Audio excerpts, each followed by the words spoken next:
वाला हो। सिपहिया तेरे भाग जो टेम्पो वाला, अरे जल्दी भाग ना, खा जाए डंडा भाग जो ऑटो वाला, अरे तो मार के चमड़ी छुड़ा दे।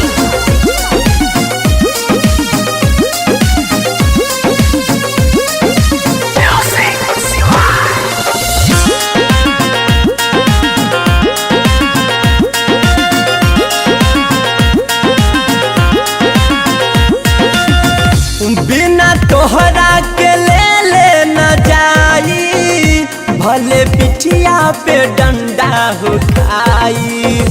बुझाइल मैडम, मन कहियो के मन का तोहरे भलाई हम चाहता नहीं हो, काहे करता रहो मनमानी हो। पुलिस दरोगा हमनी के हो, पुलिस दरोगा हमनी के कमाई लोग खाला खाला खाला हो।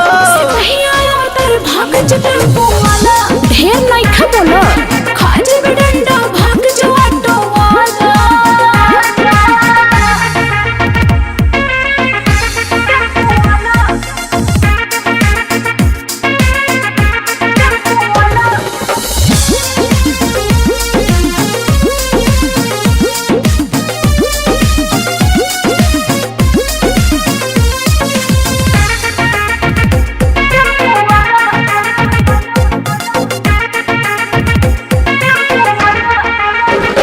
गाड़ी भाड़ा न तोहरा से लेब हो, जहाँ कहबू वहाँ छोड़ देब हो।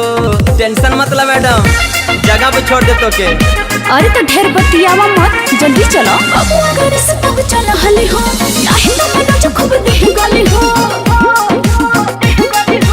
ऑटो रिक्शा वाला होना, ऑटो रिक्शा वाला होना मैडम, दिल वाला दिल वाला दिल वाला हो। सिपहिया तेरे भाग जो टेम्पो वाला,